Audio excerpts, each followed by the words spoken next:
Hello, everyone. How you doing? All right. So sorry about how I look and sound. I just woke up recently, and I'm a little waterlogged. I guess is the best way to explain it. I just feel like a little bit congested, and I had that's what the whole video is about. But I already put a post up this morning, and I tried to explain, as best I could, kind of like what was going on in text. And typically, as I mentioned before, I prefer text.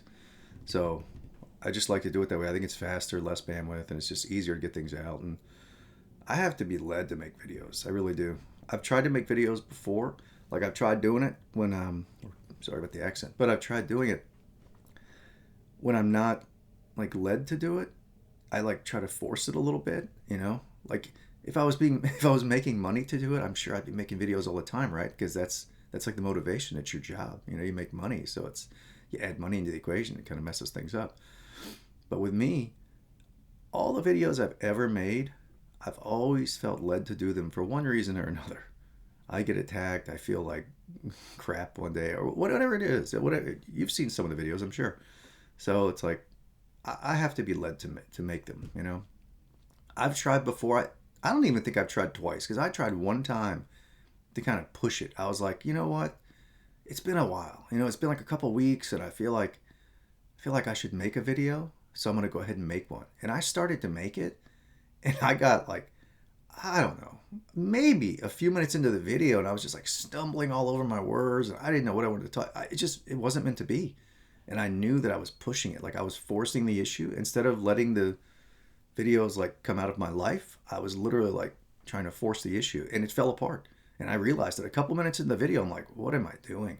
And I just shut it down. I was like, that's it. That's the only time. I don't even think I tried twice. So I've tried one time to like force it. Doesn't work. Not meant to be. So I don't anymore. I don't care how much time goes between videos, weeks, months. It doesn't matter. If I'm not like drawn to get my butt out of bed and like set all this up and do it, then it's just not meant to be, and I shouldn't do it. I think text is really good for a lot of things. I mean, look at the Bible. The Bible is all text. You don't have any pictures or anything in there. It's different. It's a different story, um, which is weird because I loaded up. What is this thing? OBS. So I loaded this up today, and sometimes you'll have to like update the software and do that, and I did. I didn't even realize I had plugins like installed, but like there's some like source plugin, whatever it is. I don't even think I installed that thing, but it was some kind of source copy plugin or whatever. It was broken, and it wants me to like uninstall it and reinstall it. And until I do that, I can't even like switch windows. So I can't even show you what I'm looking at. I've got some notes over here just so I can try to stay on try to stay on topic because it's in the morning. I feel like waterlogged or something. Like I don't know, something about liquids. I've gotten signals before, like dry fasting and do this that, and the other. But there's just something about the way my body processes food and water now that is it's very different than it used to be. And I think there are some hazards that go along with that. So like sometimes I think I'll get taxed or griefed or grieved. I don't know grieved. I'm not sure. But sometimes I think I'll kind of get beat up a little bit, and maybe it's for my good in the long run, or maybe it's so I'll learn things. And I need to let me put that in. I'll put that in as one of the topics to talk about too. Is kind of like how the communication works in this process, as I think you're picking up on constraints maybe. So like subtle communication restraints, like just the way that like communications from like angels and things like that, like what they're allowed to do, what they're allowed to say, how they're allowed to communicate. I have different rules than they have, clearly, right? My job is like I'm like the mouth, I'm like the word, right? So I kind of relay the word. I don't have the restrictions, that they do. Um, and I'm sure you figure this out by now, watching TV and movies and music and everything, right? Everything in the world and how how nature moves and animals move and all this stuff. Like I'm sure you figured out that the communication, it's not like me.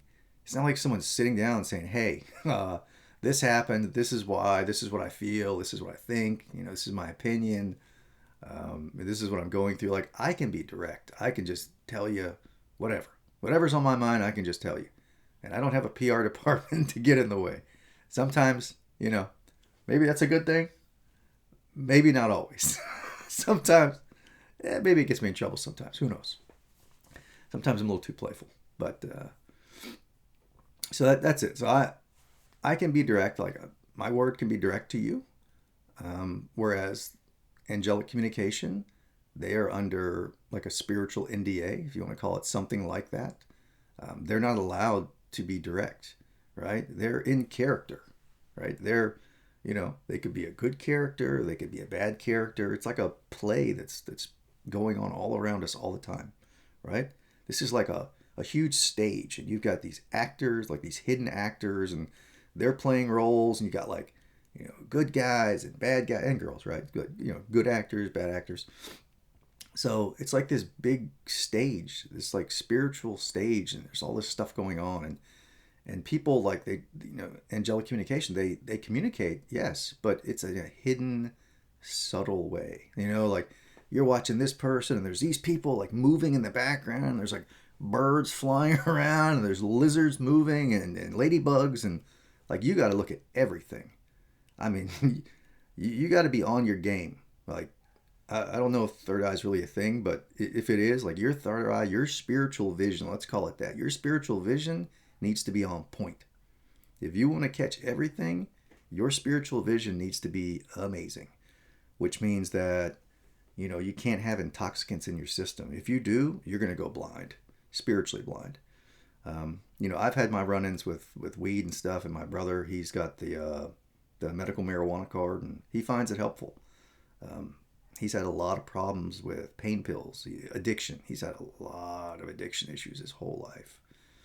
He's always been that kind of person. I don't know if it's like a personality type that kind of gravitates towards that, but he's definitely had his addiction issues, and he's still working on things, and I'm trying to help him with that. But it's tough. He's had a rough life. He considers himself unlucky because of his neurofibromatosis and some of his poor choices, which have impacted his body also. So he doesn't quite see the full picture. He doesn't understand why things happened and why they are happening, and he doesn't grasp that like total timeline thing. He sees his life like in the box of like, he only sees it from like when he was born until now. So he's not capturing the full picture, and that's okay. I mean, most people don't. And honestly, we're never given like all the answers. As you can see, like I'm here, like I'm trying to be the word of God, right? God's word, not really mine, but it's God's word. But I'm trying, that's the role that I'm in. So, I'll do the best job I can, right? I won't be perfect. Sorry. Hey, Jesus already crushed that role. Right? He was a virgin birth. The entire Old Testament like alluded to the fact that he was going to be born, and he was going to come into the world, and he was going to save the Jews and the Gentiles and the entire world, right? So that story has already been told, and it's definitely not my story. Perfection. So give me 1 second. I got some critter at the door.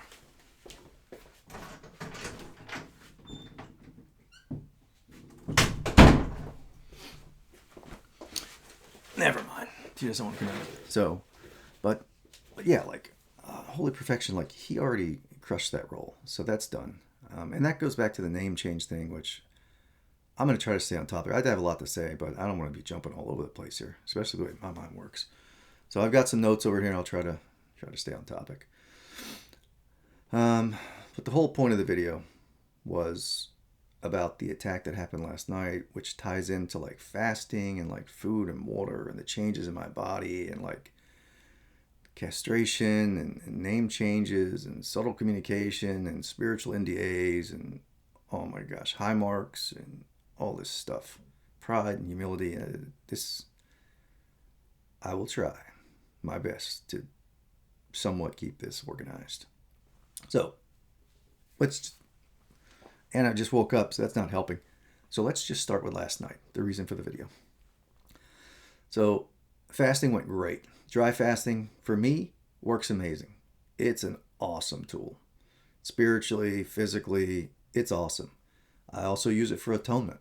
So it's used for multiple things. Like I do that brutal dry fast, which I didn't do the very last time. So I'm not I'm not saying that brutal dry fast. I'm talking no hygiene, no food, no liquids, no deodorant, no anything, no doing your hair. Like the whole point of an atonement fast is to hurt. It's to be painful. You're atoning for things that you've done, sins, you get angry, maybe you throw some cuss words, who knows, whatever your sins are. Everyone's got them. You drank, you smoked, whatever you did. Like, we all mess up in different ways, and God willing, we all progress towards perfection throughout our life because that's the goal, right? We want to be perfect like God is perfect, right? Jesus came into the world. He was perfect, led a perfect, beautiful life, right? And still suffered and died for us.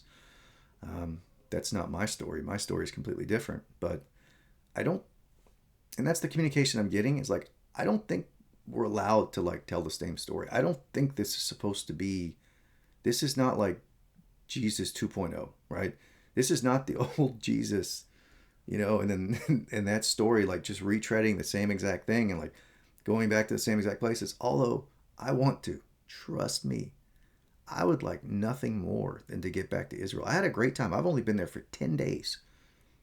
Since I've been alive, I went back there for 10 days and it was very early. I don't even have this on my sheet. And I went back there for 10 days and man, it was amazing.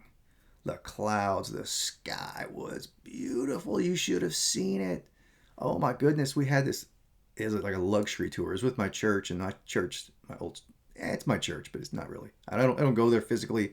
I do check it out online, but it's very awkward for me to go in person because of like the worship songs and things like that, and the grieving process that I'm going through and growing. So, later on down the road, would I love to get back in a church? Sure.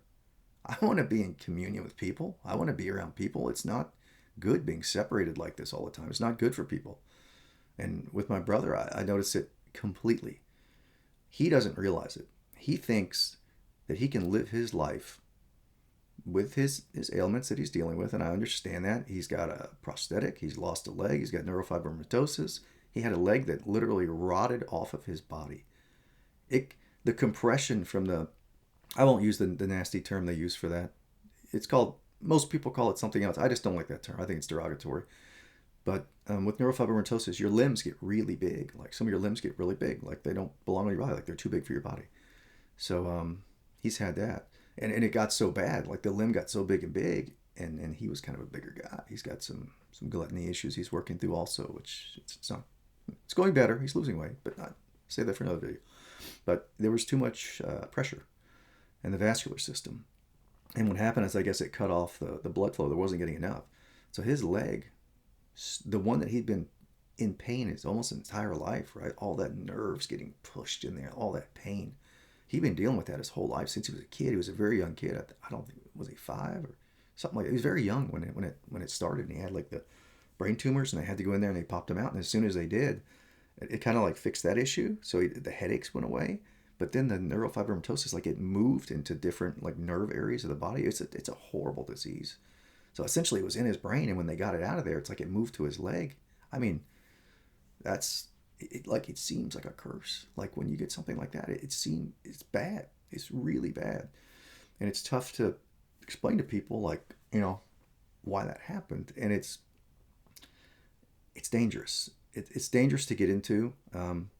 Because when I talked about like good actors and bad actors and how this is like, it's like, yeah, you think it's a physical world, but, and it is, but it's also like a spiritual ground, right?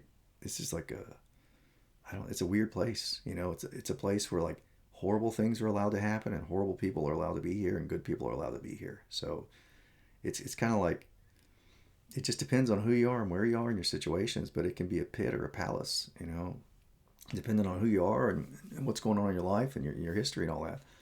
So it's a very strange place, but you have to be careful because you can't say, and even Jesus said when he healed people, he was like, oh, I forgive your sins, be healed.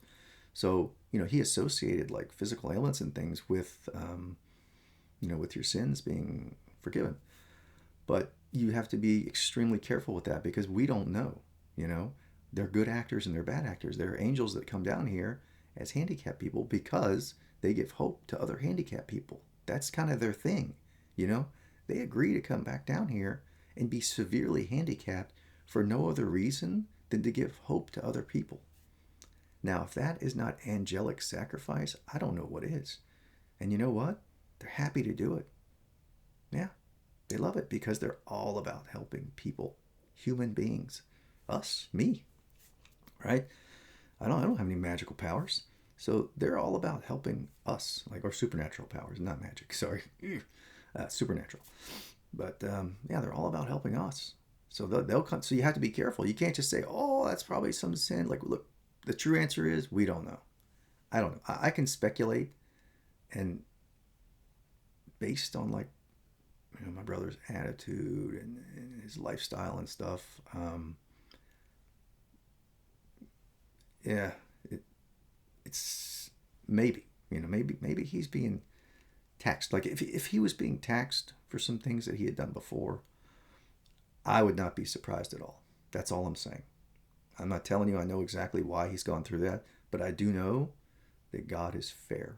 God is fair and God is just. That does not mean that God is like overflowing with vast amounts of mercy, right? And that there are no penalties for sins. I am not saying that. We have to walk the line, right? God gives us the rules. We have the information. We know the virtues and the vices. We know what the sins are. We've just chosen to disregard God's stories and God's lessons, right? And we haven't taken those lessons into our hearts, and we haven't let it change our mind, which changes our actions. So we haven't done that. So we commit sin, and I'm sorry, but sin has consequences. And people love to preach about, oh, mercy and grace. Yeah, yes, there is mercy and grace. Because for the things that I've done in my life, I should probably be in much worse position, like with the drug usage and like cussing and lying and stuff like that, and pornography and all this crap, and like sexual morality, like sex out of marriage and things like that, and like types of sex and stuff like that. Like, I'm sure my penalty should have been way worse. Although, well, the taxes are definitely catching up, so I don't know. Maybe I'm close to being squared up soon. We'll see. But yeah, so you just have to be careful, right? Because you have like, what do they call them, like in the grocery industry, like hidden shoppers or secret shoppers. So you have like secret shoppers. You have angels that come down here. As homeless people. They come down here as like severely disabled people. Anything. Angels meet you where you are, right? So if they come into a world, right? There's only one, but they're in this world, duh. So they come into this world, right? So like they come down here, and it sucks. I wouldn't want the job. I'll be quite honest. Like, to lie, like they do have to be deceptive, and that's so weird because you can't lie, right? You have the Ten Commandments, but like I said, they're under NDAs. They are very special entities, and they have a purpose, and their purpose is here to help us. At least the good ones. You got the bad angels. They suck, but and then, Satan's little minions, but the good angels, they want to help, and they have to meet you where you are, right? So if we're people that sit around and all we do is like idolize singers and sports players and like rich people and like Bitcoin billionaires, like if that's who we value, like that's our Jesus. We're like looking up to sports people. We're like, yeah, that's our Jesus Shredder, or like the president or something. Like those are the that's the system. I'm sorry. That's the system. That's the society we're in. that's that's sorry, I just woke up, but that's the culture here. It's like, and look, angels are everywhere, right? They're in music and movies, and they're everywhere because they're trying to help us. And they have to meet us where we are, so they act like we do. And some of them, like, they have to get like drug issues and alcohol issues, and they have to go crazy. Like, they're in jail. They're everywhere. They're all over the place. But they have to act like us. I would hate the job. I can't lie. I'm terrible at lying. I absolutely, if you want to make me mad, lie to me. Be deceptive, Stab me in the back. If you want to really upset me, that's how you do it. Because I can't stand deception. So I understand why they do what they do. I get it. I understand why they do it because they have to be hidden, right? I mean, is it faith if an angel's like, hey, buddy, uh, what you're doing is wrong. It's not going to work out for you. In fact, it's going to be really horrible. So I need you to change right away. Here's some like supernatural powers.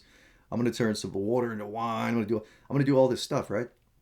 And then you're like, oh wow, okay, well you're an angel. Okay, I guess I will clean up. I need to. But it's not. That's not really. It's not really faith. It's not the same thing as like, hey, I'm going to read the Bible and I'm going to choose to believe that these accounts really happened, because these sins really matter and these vices really matter. And, I go through these stories. I read these story accounts. They're not stories, but they're accounts. And you go through them and you see like, well, this person was like really bad and like, gosh, this horrible thing happened to them. And then their whole family got like impacted by it and they lost their kingdom and like all this stuff. And you see these stories and like, oh, geez, that's crazy. Then you see like the good people, God's people, like the saints, right? And the priests and the holy martyrs and disciples and Jesus and everybody, everybody, right? You see the different stories. And those people, they get hurt too. Sometimes horribly. Like these saints, man, they get kicked down the street like a soccer ball. But they don't lose their faith, and they get the ultimate reward. And, they end up in eternity because they worked for it. Like they kept their faith even though they were getting absolutely freaking destroyed. Like some of these people were getting like physically abused and hot plates and they were getting hung upside down. Like human beings are the most creative beings ever. When it comes to like harming others, it is amazing how creative they can get with like torture devices and torture methods and hanging people up. And I'm reading that book at Lucifer Effect about he's like this really good like psychologist. I'm trying to learn a little bit of psychology. I can't get too much into it though. I start reading it and I get to a few pages and I'm like, I should probably be reading the Bible instead. But if I read the Bible all the time, like I kind of get out of this groove. I don't want to go too fast because I'm sure somewhere out there like someone's trying to like follow along as much as they can with like what I'm going through. So I don't like to go too fast through it. I like to take my time and really understand it. And it's a weird process. But oh geez, I lost my train of thought. But yeah, so I was reading that and it's really good. Like I do appreciate the psychological aspect of it because it just that gets down to like human nature and hormones and chemicals and stuff like that and how the brain works and brain waves and alpha and beta and all this stuff, all this stuff. So it does play into it and it's curious, but just the depravity. Oh my goodness. I can't, it's almost like the Old Testament. I'm going back to the Old Testament now and I can barely get through that stuff. I have to stop because my mind, I can't stand it. Even the point like the secular movies and stuff, I know there are messages in those movies. And yes, I love science fiction because that doesn't really too violent.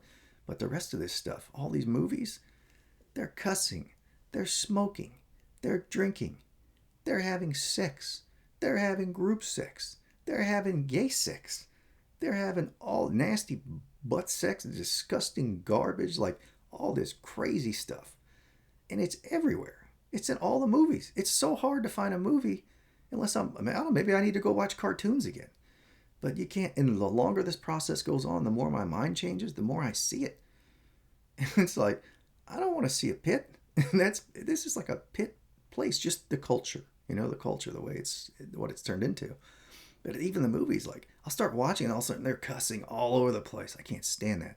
It didn't used to bother me, but now like my mind is changing, my whole soul is changing. So it's like, I don't want to hear the cussing. I don't want to see you smoking because you're going to get other people to smoke. You're going to be a bad example. They're drinking, they're doing drugs, they're doing all this other stuff. And it's in all the movies. And then people see that and it's like imprinting or whatever they call it. People get it in their minds and they're like, oh, this is normal. No, it's not normal. This place sucks. It's an abomination, right? This place is full of sin. If you want to sin, this is the place to be. This is where you want to be. Right? If you like sex and nudity and all this other garbage and greed and envy, all this junk, I mean, if you like all that, you're in the right spot, right? You don't want to leave. This is it. This is the candy shop. You get whatever you want here. It'll cost you way more than you want to actually pay, but you can do it for a little while. But it'll absolutely cost you, and you'll regret it later.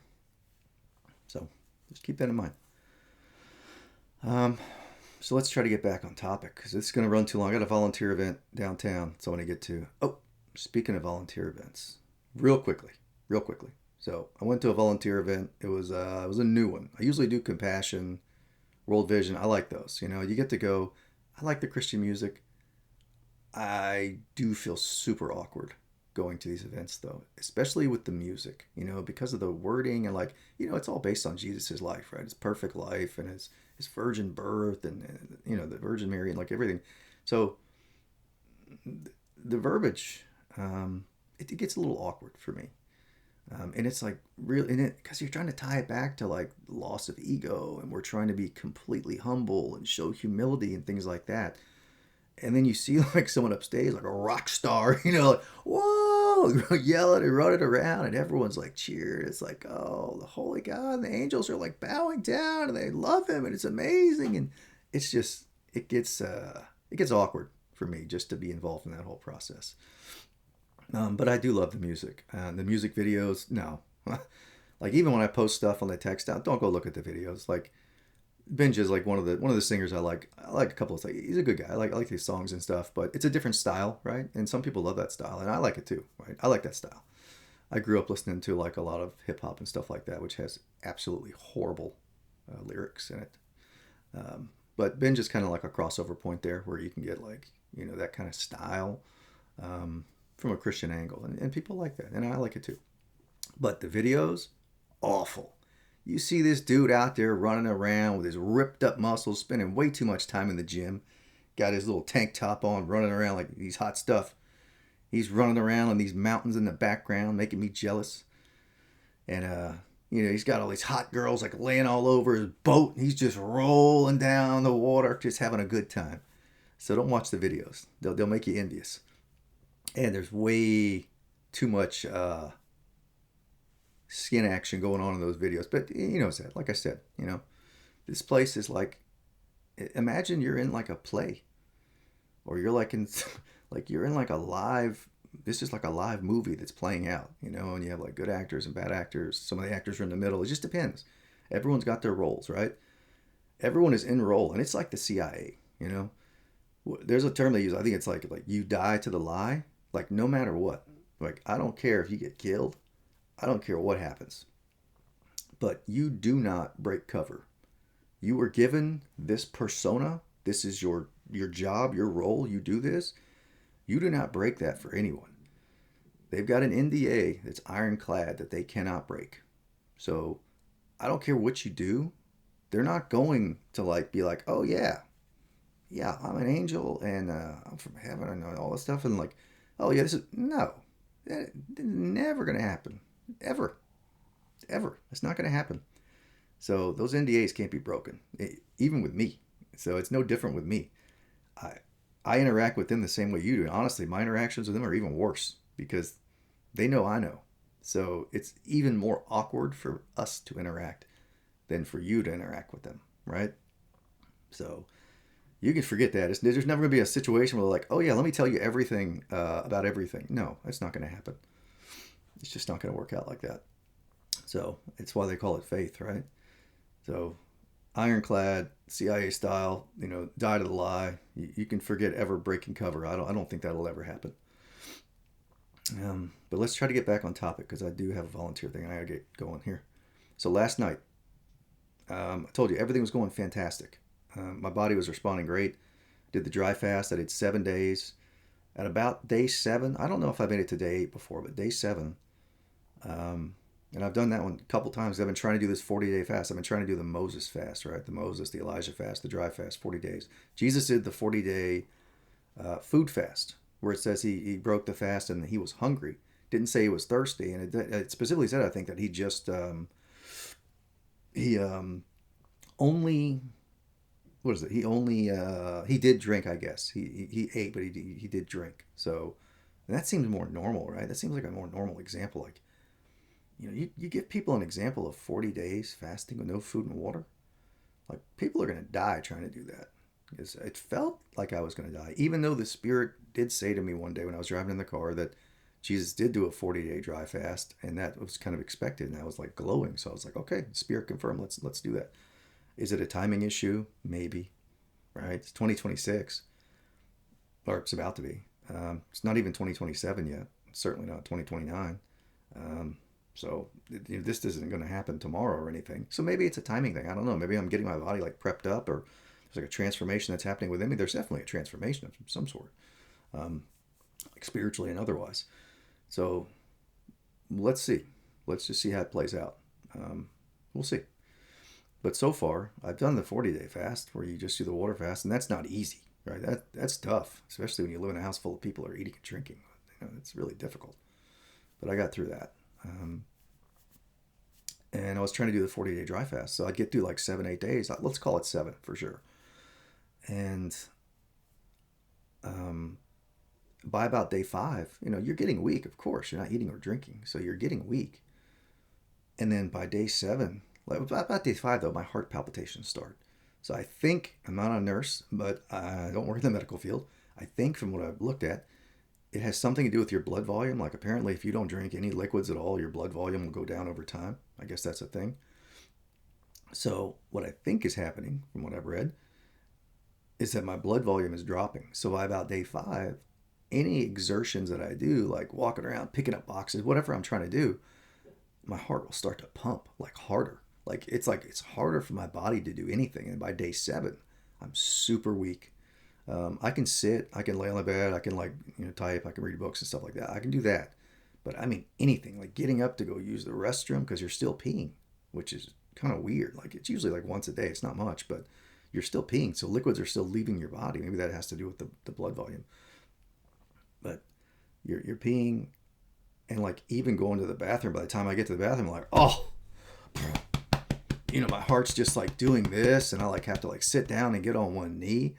And I wasn't scared that I was going to die, because I don't think God wants my story to end like that. So I wasn't scared that I was going to die, but I just knew that if I kept doing that, I was going to go into heart. My heart was going to stop. So I would go into cardiac arrest, I'm guessing, right? Um, and I don't want to die quite yet. Still got some things to say, and I think this story's going to play out. Like I said, it's not even 2026 yet. So we got some stuff to get through, which it is what it is. It's God's timing. I can't push the timing up.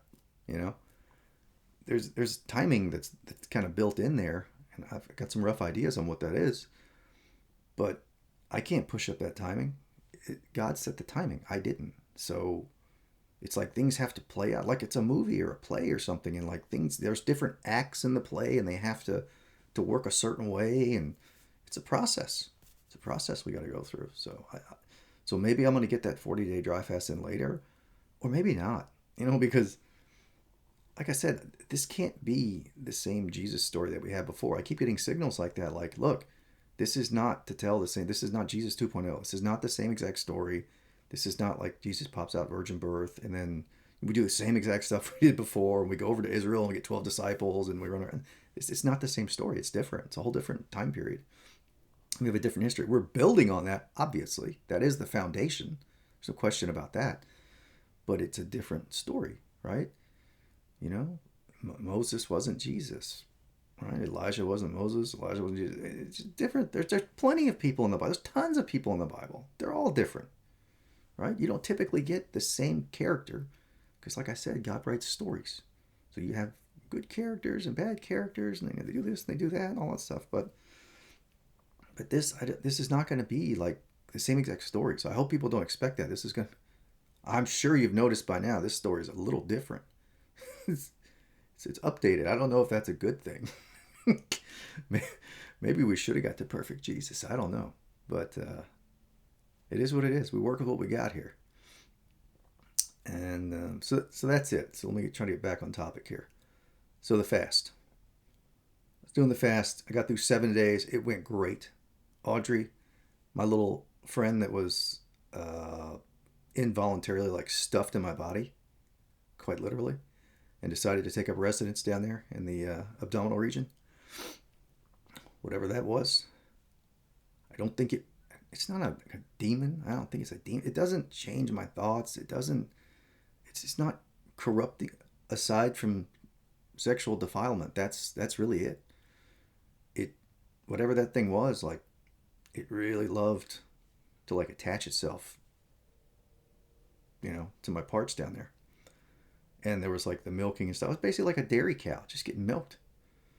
Um, it's nasty, disgusting. But that part's gotten so much better. Like in the fasting, like crushed it. The 7-day fast, and then I followed up with a 5-day fast because, like I said, my heart was pounding. I thought I was gonna not die. I felt protected, but I just felt like there was no reason to continue. I couldn't do anything. I couldn't exert. I couldn't walk. I couldn't go anywhere. I couldn't do anything. And that was day 7. So I still had 33 days to go, and my heart was already doing this when I walked to the bathroom. How is that going to work out? How is that supposed to work out? How am I supposed to do anything? I mean, maybe I could have just laid in the bed and stared at the ceiling for, 33 more days and not died somehow? Maybe. Or that happens later and I'm going too fast down the timeline. It's possible. We'll have to see. We'll see how it plays out. This won't be a short story. Almost 8 o'clock. Okay, I gotta go. Quick. So last night, did the fast. It was great. So basically, all that activity, whatever that little thing is, the fasting like crushes it. So when I don't eat or drink, that thing just goes dormant, absolutely dormant, and I have no issue with it whatsoever, which is great. So I know how to fix it. I know it works, and that also ties back to just how my body feels. Like when I eat or drink now, I just feel like puffy and saturated and like waterlogged. My body doesn't act right anymore. And it acts fine when I'm fasting. And I feel normal and I feel good. And my spiritual eyes are open and I kind of see everything. And my senses feel good. Like, I feel good when I'm like fasted. But I clearly can't fast entirely from liquids or food, really, because it does affect your mood. Like when you fast for a long time, it kind of brings your mood down, which there's definitely a time and place for it. But to be fasted all the time, like, how is that supposed to work? So I'll have to figure it out. There's some kind of balancing act there I'm going to have to figure out. Maybe it's like really low caloric intake and low water intake, I think would be fine. So maybe that's what like maybe that's like a bad teacher, that little thing, whatever it was, a little Build-A-Bear or whatever it was, which is kind of different. This thing was like actually an entity, like an invisible entity, and it kind of harasses me and torments me. But it's nothing like it was before. Like before, it was like sexual defilement, like legit, like getting milked like a cow, and it was awful. This is nothing like that. It kind of went from that, and then it kind of went into like now it's in a position where it just kind of taxes me or grieves me if I like eat or drink. And I even notice it now in my body. Like now that I ate or drank yesterday, like I broke the 5-day fast. Like I feel amazing. It feels great. And I broke the 5-day fast. And like that activity from Audrey, like whatever that was, zero. Gone. Like out of here. No issues at all. But now that I've like ate or drank yesterday, like I just feel, and I woke up this morning, I just kind of feel puffy and I feel waterlogged a little bit. Like I don't know. My body doesn't process food and water properly anymore, I don't think. It just doesn't require a lot of food or water. It works. It seems to like run really well on like super low amounts of food and water. So that's something I have to figure out. But back to my story. Finally, what are we like 30 minutes in here or something? So I got taxed last night. I woke up. I was having zero. My ladies, don't watch this. This is let's just call this a guy video. Don't watch this one. I'm just gonna be honest with the guys, and you ladies, you don't even need to watch this one. The guys can give you a summary. But I woke up like this morning, like 3 o'clock, and I woke up and I like, like had an erection and the claw was on. I was like, what? What is this? Because I've had zero issues with that, and that's going to tie back to this wild story I'm about to tell you. This one's wild. I don't think I told you this one before because it was so crazy.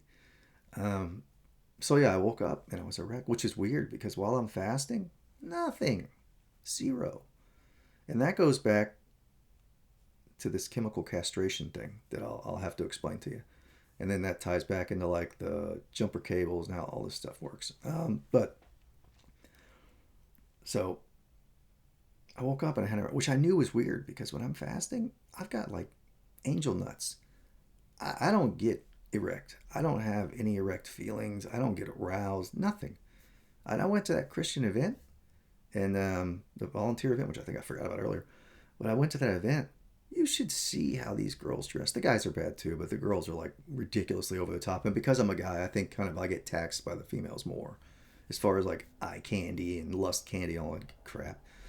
So these women, like, there's a reason I don't go to church anymore. I'm not gonna sit there and look at that nonsense. That is trash life. That is stripper life. I'm not gonna watch that.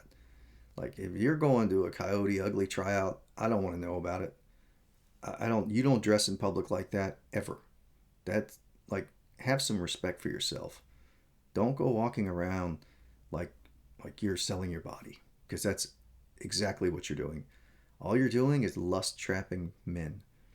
That's all you're doing, and you're defiling yourself, and you're disrespecting yourself, and you're disrespecting your parents.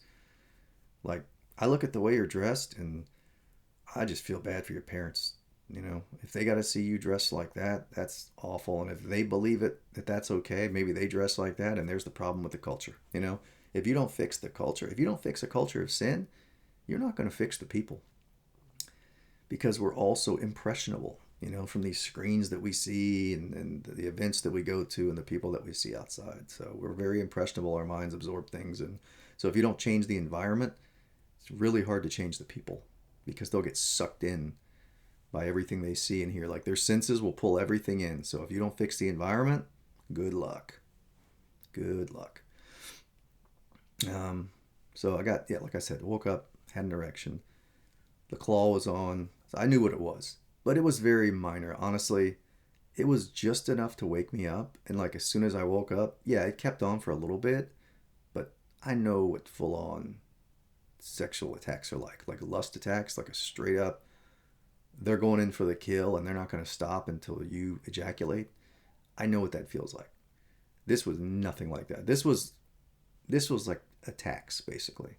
And I think it's because I was like eating and drinking yesterday. Like, I broke the fast, and maybe I ate too much yesterday or drank too much. I kind of feel like I did, because not by normal human standards, maybe that was okay, but by like my standards, me, like in this body, it was probably too much for me, because I do feel waterlogged a bit and a little, yeah. So maybe, but let me get this. Oh, I don't have enough time here. But that's how I knew, and I knew it was a short attack. But let's go back, and I also had a glow. So there were not a good glow. There was a glow in my scrotum. So it reminded me of about 2.5 years ago. I was with someone, and I don't even want to say her name because that's in the rear view. I don't even want to talk about it. But I was with someone. It's kind of irrelevant to the story anyway. So 2.5 years ago, I woke up in the morning in that bed right there, and this was the night that I got those high marks, or whatever they call them that people get, like the mark, whatever that is. So in mine, honestly, you can hardly even see them. Mine are pretty hidden. Like, mine are like camouflage G14 classified in there. You can barely even see them. But uh, so yeah, they're hidden in me. But when I first got them that night that I woke up in the morning, wow, wow, I felt like I had been absolutely attacked. I woke up, and these marks, those high marks, those veins that come out and like run up into your head, they were massive. And I had never had them before. And guess what? No one explained to me what was going on. No one explains anything to me. I have to go through all of this without any explanation whatsoever. It just happens. So if they feel they need to hit me in the face with a baseball bat, they do. And I have to figure out why.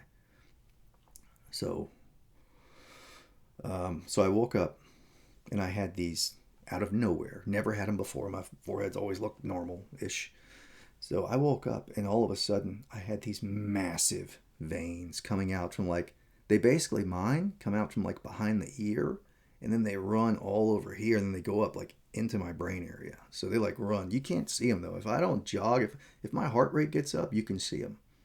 The other night when I was dry fasting, for whatever reason, I started glowing like crazy, and those things are flared out. So there's some connection between these things and like brain chemicals, brain waves. I don't know. I have no idea how it works, and I don't know anything about brain chemistry or biology and stuff like that. So I don't know exactly what it does, but they were massive. So they had just gotten installed that night, and they were huge, and I was freaking out because it looks crazy. You have these gigantic veins on your face, and you're like, "What? What is this?" So that happens. I'm freaking out. My ears are plugged, right? So I wake up. And I'm a guy that had an aneurysm. Okay, I had an aneurysm years ago. They had to go into my brain surgery, like went up my thigh and went all the way up in there, and they had to coil the aneurysm. So they got in there and they coiled it. They put all these like metal things in there. So they fixed it so that there was no pressure so that the aneurysm wouldn't blow up. So they fill it with like coils, and then it keeps the blood from going in there so that it never ruptures. Because if it does, you're in a bad shape. Because there's like, if that happens, you're in a 50% chance of having like a major disability. And then like of that, I think 50% chance that major disability will be permanent. So if you have an aneurysm, you don't want it to pop, especially in your brain. That's bad news. So I went in there and got that fixed. Oh boy, how did that relate? So that's why I was worried. I was worried about the aneurysm. So a guy with a past aneurysm and all this stuff, and I wake up and I've got these huge, like flared out veins. Like it came from my ears and they ran over here and then did kind of like these they almost look like little rivers because they're not straight lines. God doesn't build in straight lines. So they're almost like little wavy like things. They're almost like little, if you see rivers and stuff like that, that's what they look like. It's kind of like a natural river or something. And they like ran all the way up to my head. So I was freaking out. I woke up. I was scared. My ears were plugged. Like I could barely hear anything. It was like muffled. Like I was in bad shape. I was terrified. Right? I was like, "What is this?" And then, oh my gosh, it was so scary. Thankfully, like they all went down though. And if I'm not like exercising or exerting myself, you won't even see them. They only show up sometimes. They're still there. They're just kind of hidden. And so so I was freaking out. So what do? Guy that used to have an aneurysm, woke up with these ginormous veins on his head, doesn't know what's going on. I run to the hospital. I'm freaking out. I go to the ER. I don't think there was any other symptoms besides that. I think that was it, but I was freaking out. I thought for sure we need to get this thing looked at. So what do? They put me in an MRI machine, which I've been in quite a few times because I had an aneurysm. And if you ever have one done, they have what they call dye contrast, right? You know what dye contrast is? They put it in your body, it's some kind of like nuclear stuff, and then it makes it easier to see all the veins and everything and how it's moving around. So it's like a diagnostic tool. So they put the bag of dye or contrast or whatever they told me it was, and they said, "Oh, well, this might burn a little bit." Yeah, it burned a lot. It didn't burn a little bit. It burned a lot. And it burned me for like, I don't know, 2 weeks. So what happened is as soon as they put this contrast in, she said, "Oh, well, it might burn a little bit." No. There was a warmth. Somehow, I don't know how it works. I have no idea how this stuff works. But somehow there was nuclear, as far as I can guess, it was nuclear material that was in this bag. And somehow, the only place I could feel that burn was in my testicles. That was the only place I felt it. And man, did that hurt. It's really, really uncomfortable. I think if you do that procedure, you're probably supposed to give somebody some painkillers, if I had to guess.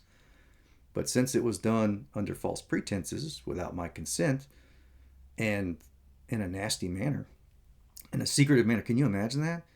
You don't know it's supposed to happen. They don't tell you. You don't have any painkillers. Oh, this might burn a little bit. Nah, it burns a lot. So essentially, I have my testicles flooded with nuclear material, which I don't even know how you direct something to like a certain area of the body. I don't even know how do you even do that? It's probably some chemical process. I don't know. I don't work in the healthcare field, but somehow this was like targeted nuclear treatment, if you want to call it that. I think it was like the treatment they give to prisoners, the ones they forcefully castrate. That's what I think. My nuts lit up like nuclear glow, not a good glow, like a nuclear, very unnatural, like this should not be in your body kind of glow. So my nuts lit up. I'm in there getting an MRI because my ears are plugged and I got these massive veins on my head. So I'm thinking it's something neurological. I'm looking at the brain. I'm like, no, no, no. What are you doing? Like MRI. Let's do the brain. And then as I'm in there getting a brain scan, my nuts are on fire. Testicle. Sorry, I'll try to keep this professional. Um, so my testicles are on fire. Like I'm getting my nuts nuked in this tube, and I'm staring up at it. It's making all like clicking noises and stuff like that. I guess I don't know. I forget what kind it was, but I'm in this tube getting these images done. My balls are on fire, and it keeps getting worse. It's just this burning sensation, and while it's burning, it's squeezing. So your nuts are on fire. They're getting nuked. You feel like someone's like took a glass of nuclear. If that's what it felt like, it's just this big glass of like nuclear material, and they just took your balls, and just dropped them in there, and just let them burn for as long as I was in that MRI. So they're just cooking my balls in this MRI machine. And then I get out, and they're all pretending like everything's okay. They don't care. They're like, oh, yeah, you're fine. Oh, yeah, you'll be a little tender for a little. No, a little tender? My nuts got crushed for about 2 weeks. It was extremely painful. After that, once I got back to my hospital bed, that's when I realized they'd screwed me over. Like, that's when I realized I'd been attacked, and they lied to me about the contrast. I knew exactly what was in that contrast the second I got back in that hospital bed, because that burn never stopped. It just kept cooking my testicles. So I'm laying in this hospital bed. I'm freaking out. My ears are plugged. I got these gigantic veins. I don't know what they are. My balls are on fire from some nuclear liquid that just got inserted into my body involuntarily without my permission, as and done secretively, right? So, which is like terrifying, tormenting. And then my balls just got crushed for like 2 weeks. 2 weeks, man. It was horrible at first, and then like it's this crushing, like burning, weird. If you're not a guy and you've never had your testicles put in like nuclear material through them, it's hard to describe. But it's bad, and it hurts, and it doesn't stop.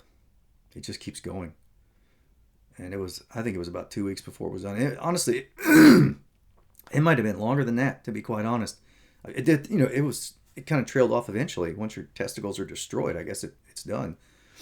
But so for 2 weeks, it just went from like balls in the microwave, and then like ding, and then I got out and I got back to my hospital bed, and then they just keep cooking for like a week or two.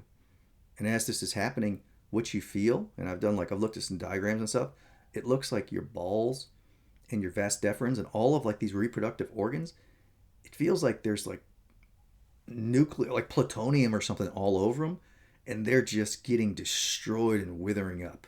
It's what it feels like. Like this nuclear stuff, it's just literally burning them while you're in your body. And you can feel your vas deferens and your testicles and everything just shrinking. And it's just nuclear, and it's just cooking you over and over. And it's like 2 weeks of this. It starts off really bad, and then it tapers off, and eventually you're happy that it's gone.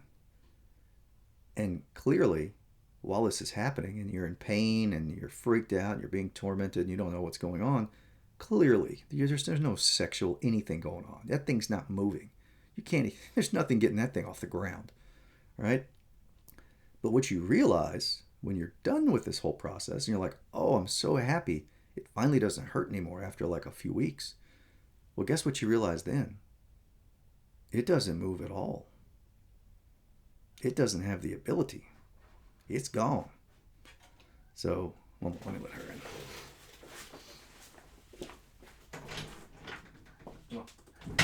Quiet, make a video. So then you realize, like, it's gone, right? And then I realized what had happened. So I was like, oh my gosh, this was like a castration. That's what this was.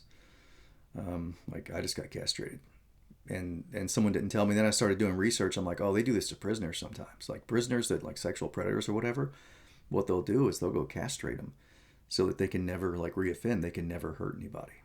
They can never have any mistakes. They can never whatever. Like whatever the reason is, like they determine, the state determines that, hey, this person cannot have sex ever again, and they're a prisoner. So what they do is they just go nuke their balls, and then it destroys like your vas deferens and your testicles. Like your whole reproductive system gets cooked with, it gets nuked with no painkillers. And while that's happening, it's all withering up in your body and like dying, and it's gone. And I was already fixed. Get this. I voluntarily got myself clipped, my testicles clipped years ago, because I wasn't going to have any more kids. I already had my kids. I had my son, I had my daughter. I'm like, no, that's it. I had my kids early, and now that's it. And now, I'm going to go do my thing, right? And the kids can go, baby, come on. And the kids can go do whatever they want to do. They're living their lives. They were older, right? So I was beyond that point. I was doing my thing. I was doing my PM thing. Like job was going good. I was like a corporate guy. I was going to be a corporate guy, and my kids were already grown up and they were doing their own things, had their own lives. So it was okay. It worked out nice. So I got clipped. So I was already clipped. So it was already like a non-issue. So I've been, what's the term for that? Vasectomy. So I've had a vasectomy, and I've had my testicles nuked. And it wasn't just my testicles. Like it went up and got these long tubes that are behind it. Like it nuked everything. There is nothing reproductive about these organs at all. Not possible. And what happened after that, what I learned, is that's when I figured out, like in the hospital bed, and then also a couple weeks after when I was home, I realized it doesn't work anymore. Like what they did, whatever that nuclear material was, it destroyed any arousal in my body. It's gone. So when I'm not being like manipulated, it's a 0% risk. I don't have any sexual thoughts. Like, well, yeah, because they can push them in your head. So it's like I don't have any arousals. Like, you can walk all these trashy girls in church. You can walk them all in front of me all you want. It doesn't matter. Like that ship has sailed. There's nothing going on. There's no temptation there at all, because physically it doesn't work anyway. So, but it's like it can't be. You work for God. You can't be thinking about sex. You can't be having sex. Like it's just, you just can't do it. So, and I never understood that before. Like why these certain people, like popes and bishops and priests and cardinals, like what do you mean these people are celibate? Like they don't have sex, they don't have wives? And it's like, well, no, they're dedicated to God. They're like, they're segregated for God. They're set apart. They're doing God's work. So you don't want their mind to ever entertain entering to a female, right? Because they're going to be counseling females. You're going to be counseling females. I know I'm guy specific here. Sorry about that. But I'm just giving you a guy's perspective. So you're going to be counseling women, young women, middle-aged women, old women, of all types, all varieties. So probably the last thing you want is for that person in the back of their mind, even if it was their wife, right? Even if it was their wife that they have relations with, right? Their spirits intertwine, which is what happens, which is why it's so dangerous. And it gets into other topics, but I'm not going to talk about right here. But your spirits do work and get together there, and they combine. So that's a big deal. But and if you're working with all these females, right? You're like spiritually leading them. You don't want a guy that's, even if he's thinking about his wife, like, oh yeah, my wife, we have sex, and I'm sure with the clergy or whatever, it's like really, I'm sure it's really tame, proper holy sex or whatever that is. But still, you just don't want them having that in their mind, because they're dealing with females, and these females don't know how to dress themselves anyway. They literally dress like strippers, a lot of them, If you're comparing it to like a first century standard, or even like a Middle Eastern standard today, like the people in the Middle East, they understand modesty. They get it. Christians here in America, I don't think they've ever read those passages about modesty and humility and not wearing all the beads and adorning themselves and luxury. I think they missed all those, and they definitely don't preach them. If they did, they'd have to throw out half the people in the church. So, and I went to that volunteer event, and they had all these young girls. And you just feel bad for them. Like, you don't have any respect for yourself. You're going to dress yourself like that. What are you, a piece of meat? You out here advertising? Why don't you just go ahead and put a price tag on yourself while you're walking around? Because the way you're walking around, it looks like it says free, right? Like, it's not good. You're dressed horribly, and we need to figure it out, especially in America where I am. Like, it's awful, right? You look at the Muslims, like in other cultures too, right? And religions, like, they understand modesty. Like, you don't show the skin. Like, we can talk about. No, I don't want to see people with just a slit. That's so strange, and I think that's horrible for the woman. It's a safety hazard, if nothing else. You can't see anything. It's got to be hot in there too, right?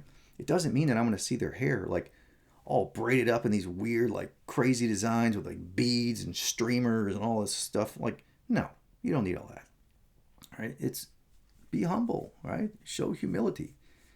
You don't need all that stuff. Don't be showy. Don't be braggy. Don't be arrogant. None of that stuff.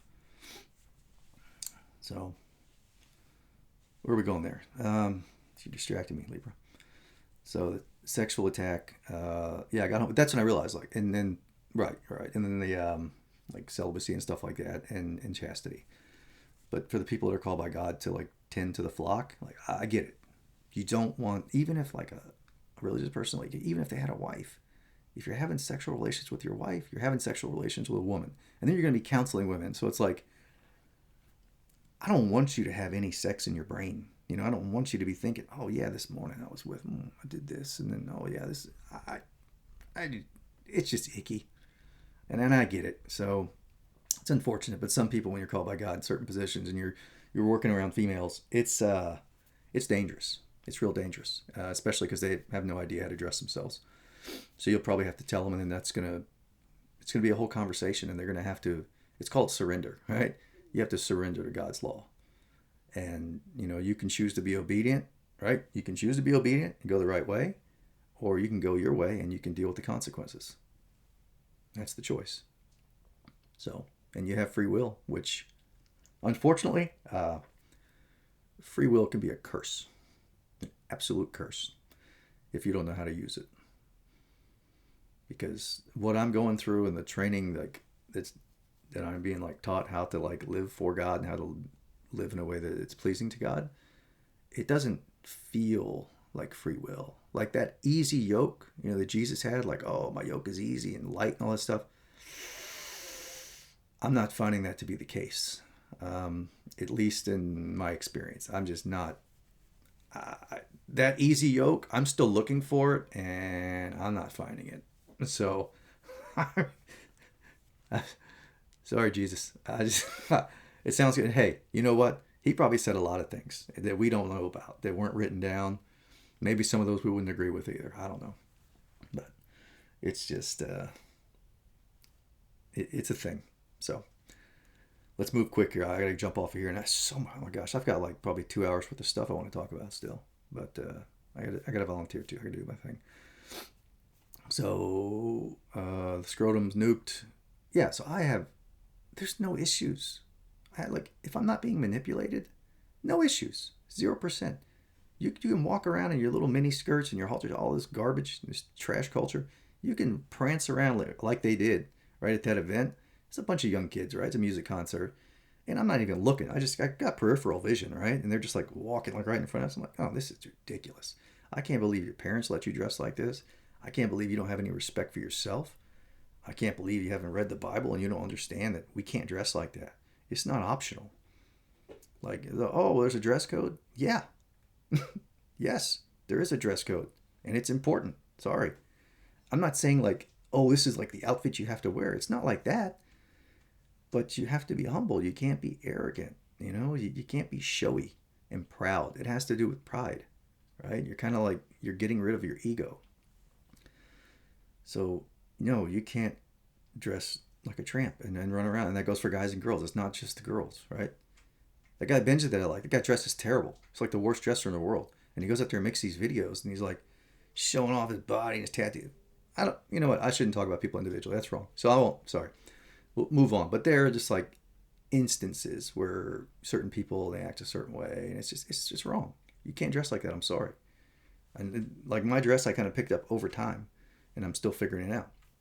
But like the slits, not way too far, way too far. But it also means you can't be having crazy braided hair. It looks all wild and all these designs, all these prideful designs and beads and jewelry and perfumes and all this junk. That's all pride. That's all vanity, right? It's all vanity and pride. So you can't do it.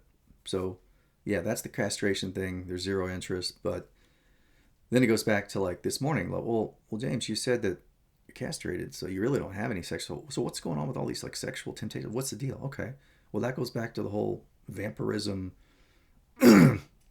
subtle attacks, if you want to talk about it. So the way it works, because I mentioned like the jumper cable, I might as well explain it. So the jumper cables, they're invisible cords. You cannot see them. It's not from someone in my room. They could be hundreds, thousands of miles away. I don't think it matters. Like on the astral plane, I don't think it matters where they are physically. But they're like invisible. They're about the size of yarn. And those shapes can change. Those shapes can be knives. Those shapes can be cones. Those shapes can be big cones. Those shapes are alterable. They can make those, they're like energy shapes. They can make them into whatever shape they want. But, and for different practices and different tortures and torments. So, but at least the ones that are like the jumper cables, like I said, I can't, it doesn't work. I don't have sexual problems. I don't have sexual arousal. I could walk into a room and you could have the hottest girls in the world, all of them in lingerie, running around all over the place. And I would have my eyes closed. I'm not going to look at that trash. But you could. And even if I was forced to look at it, it would do nothing. Like, hey, that thing was nuked. It's cooked. It's done. All right? Don't worry about it. But for the last 2.5 years, even though that's been done, and I think part of it, if I had to guess, I think part of it is so that I didn't get so depressed that I would like try to kill myself, which I never would. I'm not going to kill. I don't care what you do to me. I'll never kill myself. But I think that it carried on the way it did. The story carried out so that I could still have those sexual temptations and frustrations, but quite literally, I was castrated. So, like with some kind of nuclear liquid, like burn my nuts out and my vas deferens and all that stuff. Like everything got cooked.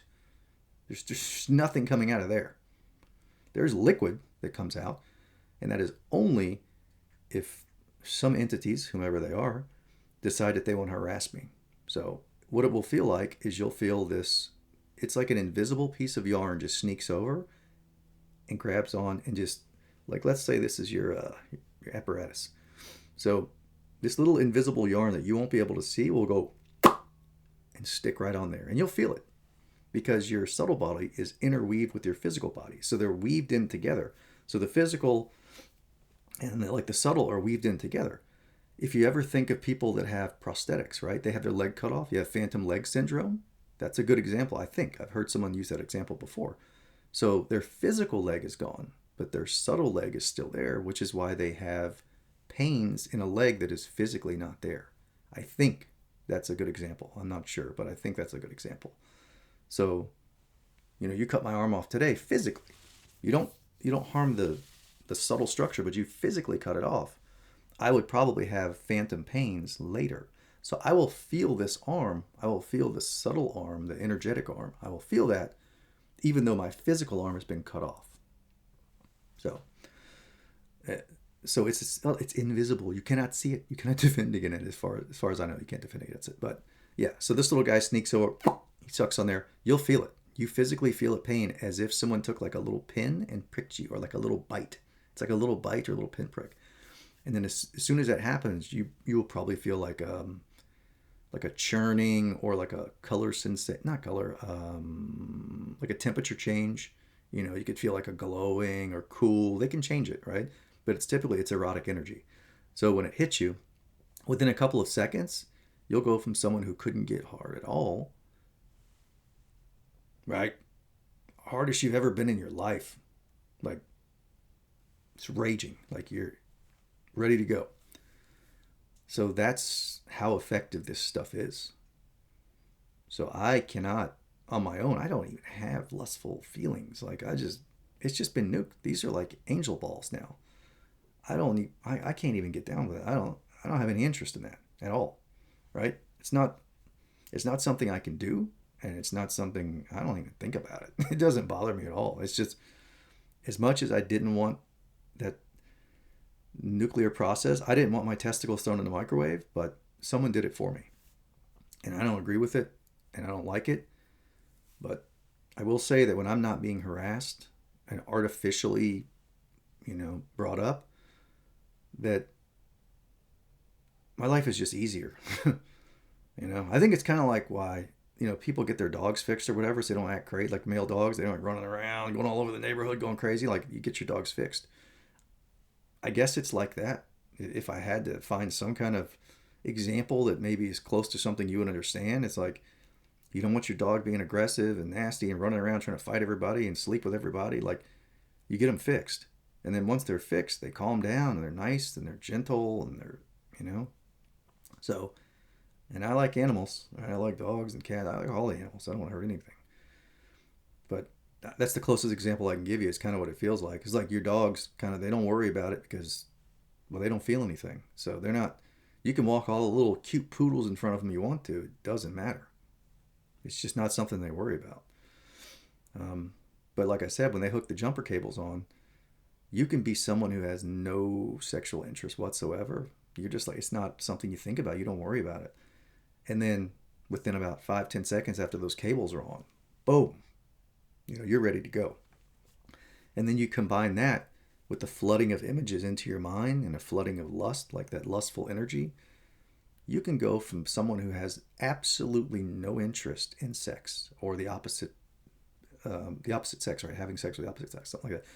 You can go from someone who has zero interest to like someone who is ravenous, and like you have to get off no matter what, because that feeling is so overpowering. You are so charged up. You are like, you are going to get off. Something is going to happen. And the feeling is so strong, you don't even need to touch it. You will ejaculate mentally. Just from the mental images that are flooding and the raging hard on that you're going to have, and the claw that's like squeezing your nuts. So your nuts are getting crushed. You're rock hard. Your mind is getting flooded with images. And then that's it.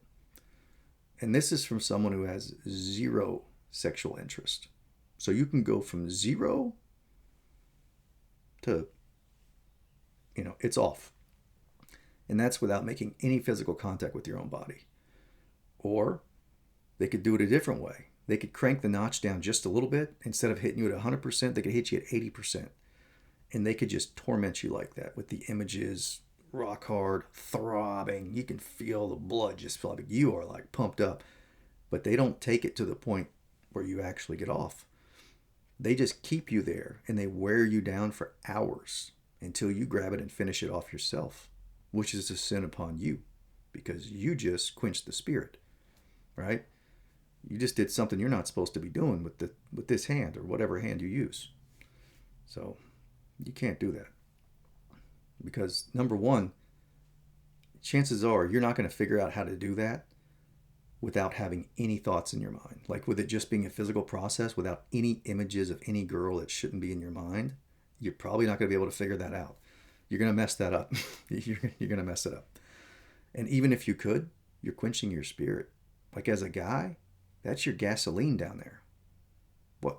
You can't drive a car without gasoline. Don't take your gasoline and pump it all over the road. What are you doing? Like, you want to keep that spirit in you. You don't want to lose it, right? You don't want to be throwing that stuff all over the place at all. So, and if you clean your mind up, you're not going to have that problem. But to clean your mind up, you're going to have to clean everything that's coming through your eyes. Like, this culture sucks. It's the worst. This is a culture of sin. So good luck finding a movie or any music that doesn't talk about sex or doesn't show women wearing things that they shouldn't be wearing, right? Showing off skin that just should not be shown. Don't show me your skin. I don't want to see that stuff. And you should know better. But, oh geez, I only got a few minutes left. So I think that covered the big thing. So that's why I went to the hospital, got castrated. 2 weeks, like my nuts, it was in a microwave. It was terrible. And the tubes that were behind it, everything. My whole reproductive system got absolutely destroyed, got nuked. So there's nothing coming out of there. Liquid, sure. Yeah, you can't do anything with that. What else we got here? So I think we've done enough about that. This video's way too biological for most people. Sorry, ladies, this one's not for you. This is I'll preach to the guys on this one. They need the help. And then the name change. Let's hit the name change real quick, and then I gotta go feed some homeless people because they need me. So the name change. So like I was keeping getting all these signals, even from back when I went to Galveston. There was this guy. He sat down at the pew in front of me, and this was back when I had the RV. So typically with the RV, I would drive to a town, go to like an RV lot or something like that, and set up. Get set up, get the RV set up, get the little thing out there. It was an awesome life. Like I didn't have that RV long, but man, if I could just live those few months like over and over and over, that would be awesome. It was so cool. You get to visit these places and see these people, and it's nice. I mean, it's the only problem with it is it's a lot of gas. It's expensive, obviously. It's luxurious, at least the way I did it. It was a luxury. I wasn't in like something economical. I got a new one, stupid, but I got baited into that trap, and I took the bait. But I did have a very enjoyable time, and I got to meet a lot of people and see a lot of people. But I would like go to these towns. I would set up at an RV place, and then I would find like a local church. So I would kind of do my thing, go around town, check it out, see what's going on, get a feel for the place. And then like on Sunday, I would go into the church, and then if they had a volunteer thing, I would do that also. So I'd kind of like add in that. I was meeting the local Christian fellowship, and I was also traveling around. It was nice. But there's this guy, and he sat down in front of me at the pew, and he was really nice, but he just kept looking at me. He's like, "Hey, how's it going?" He was just like so awkward. Like, you ever had people just smile at you? And they're just like, they're like, you're like, "What are you doing? Stop staring at me." And he was just like overly nice and awkward. He was like, "Hey, what's your name?" I was like, "James, how you doing?" He's like, "James, huh?" I'm like, "Yeah." I'm like, "What? What are you looking at?" So he's just keeping me these awkward looks. It's so strange. Like I've never forgotten the encounter, and it didn't last more than like a minute or two. But this guy was just so weird about it. He's like, "James, huh?" I was like, "Yeah, it's James." He's like, "Oh." Just looking at me. I don't know what this guy wants. But eventually this odd encounter left. But then like recently I've been getting all these signals like, oh, the name change, name change. People don't like James. Well, sorry, like no angel came to my mom and said, hey, this perfect child's going to be born to you and you're going to call him this. And, Jesus' story. That was Jesus' story. It's a perfect story. I'm not going to mess with that. But that didn't happen to my mom, right? And she's not Mary, right? Mary left a very holy, like, amazing, immaculate life. That's not the story of my mom. And my story isn't the story of Jesus. It's a different story.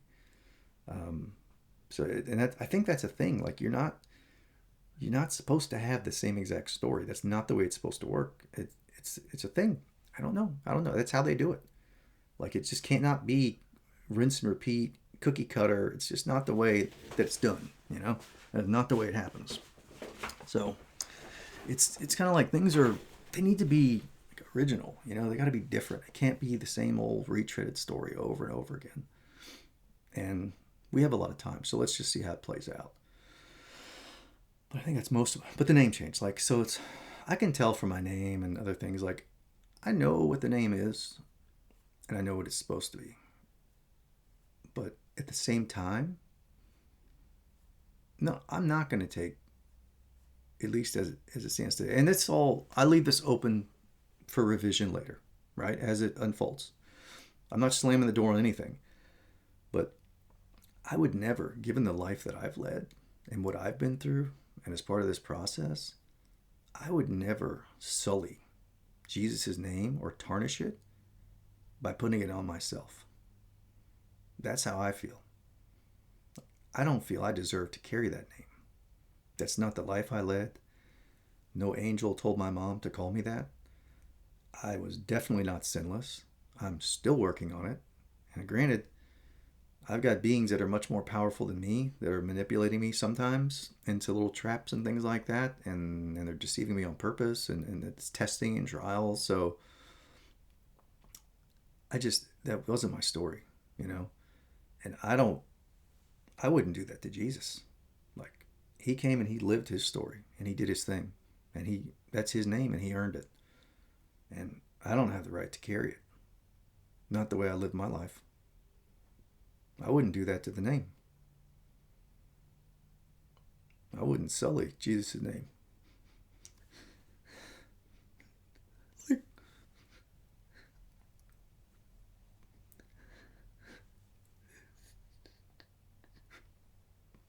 with the life that I've led? No.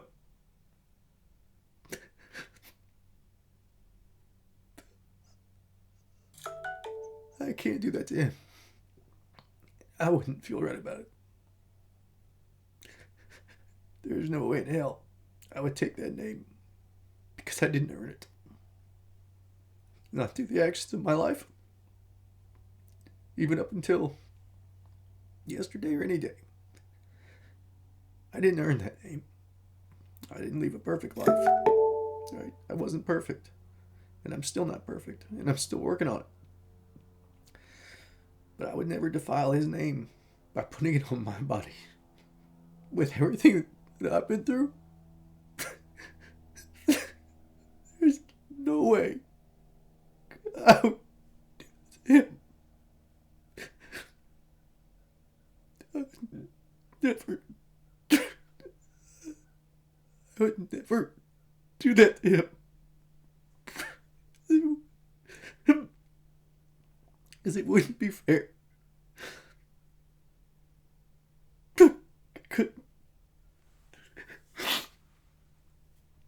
I would never defile his name like that.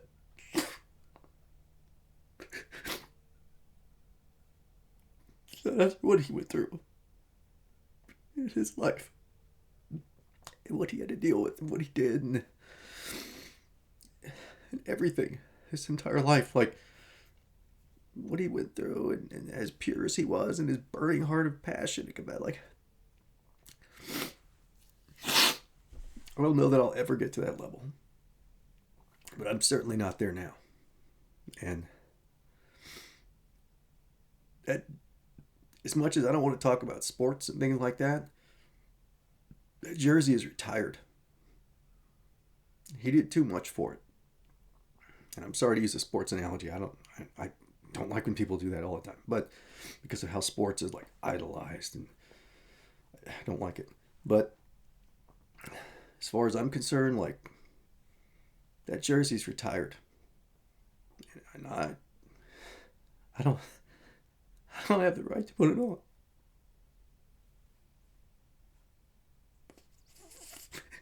It wouldn't have fit me. I would do that to him.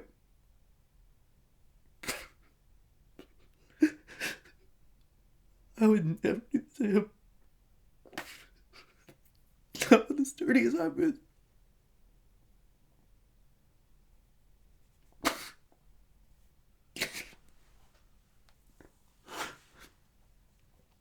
There's no way in hell I would do that.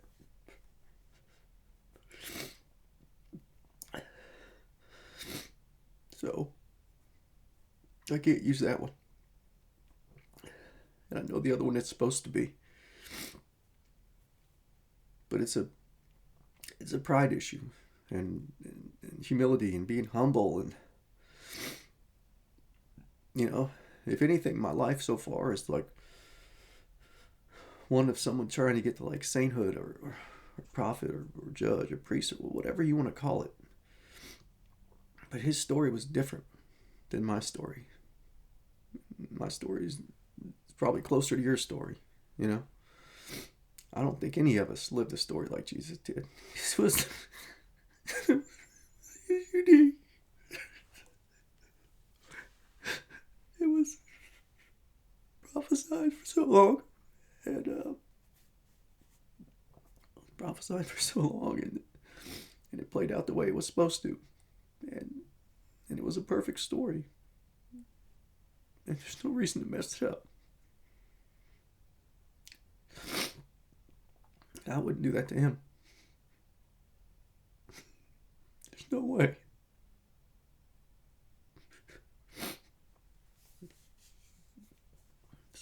So far my life is like someone trying to be a saint, prophet, saint, whatever you want to call it. It is what it is. And I'm sure it'll change, you know. sure over time this will change, and we'll see how it all plays out. But even from a pride and humility standpoint, like I was looking at the name change forms, and I'm trying to figure it out. I'm like, oh, what do I want to, like, just put like Emmanuel? Like, what does that mean? It means God with us. Like, granted, it doesn't mean like God, like saying obviously, duh, but it's like God with us, like God, with us, like communing with us. So it's not like a horrible thing, but it's just a prideful thing. If you see how all the names are, like, and I'm sure you've seen it by now, like it's kind of like a subtle thing, It's like you can kind of tell in their name and their last name like what they're trying to say, but they don't come out and be like super bold about it and putting a stake in the ground, be like, oh, this is it right here. So even if I wanted to change it, you know, who knows? Let's see what happens. Maybe God will direct me to do it later, but I just think it's too showy. I think it's too much. James E. Pear. I leave the pear off because it's caused me so many problems. So I just go James E. I like it. Everyone knows me by James. I'm one of you. I'm a regular person. I'm just a human being trying to be a saint. That's it. As close to a saint as I can get, or a prophet, or whatever term you'd like to use. And it's never just one thing. There's always like overlapping roles and things like that. But all right, all right. Yeah, we're out of time here. I think I covered everything I wanted to. We'll leave it with the name change thing. But yeah, it seems showy, and it seems I don't know about arrogant. I don't like it. I don't like that.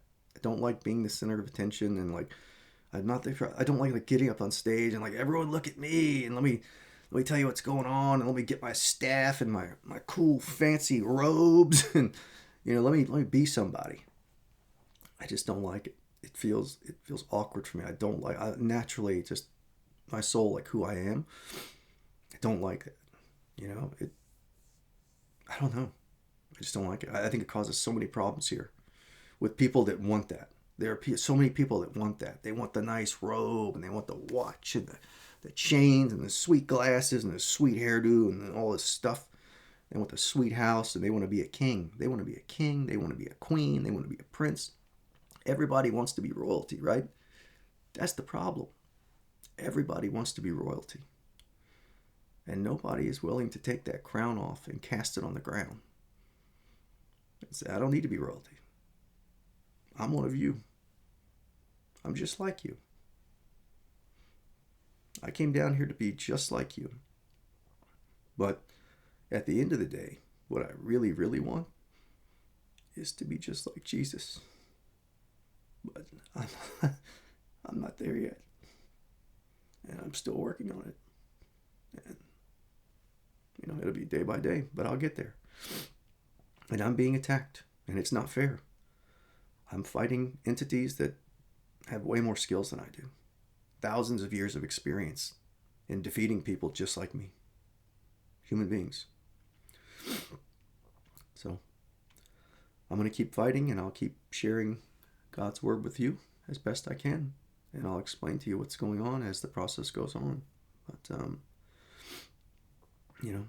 so far I'm just trying to be one of God's prophets, right? And I'm trying to emulate the perfection of Jesus. And I'm trying to get there. And I'm not there yet. I'm still breaking off that hard stuff, it's around my heart. I'm still trying to get that stuff chiseled off so that my heart can burn, with the compassion of Jesus. But I'm not there yet. But I'll get there, Still got time. This book isn't closed yet. So, but that's it for now. I got to go load up these bananas in the car and get downtown. I think that's everything I wanted to cover. That's it. So today I'm going to go out and I'm going to work on my perfection, and I'm going to try to get to be where I need to be. As far as any name change, I don't feel at the time it's not necessary. I wouldn't dare sully his name or his reputation by putting it on this body. Any other directions I'll need to get will come from God over time. But I don't think I'm here to do that, and I wouldn't want to.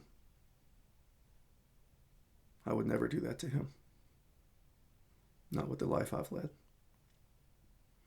So I'll keep working on my perfection, and you should too.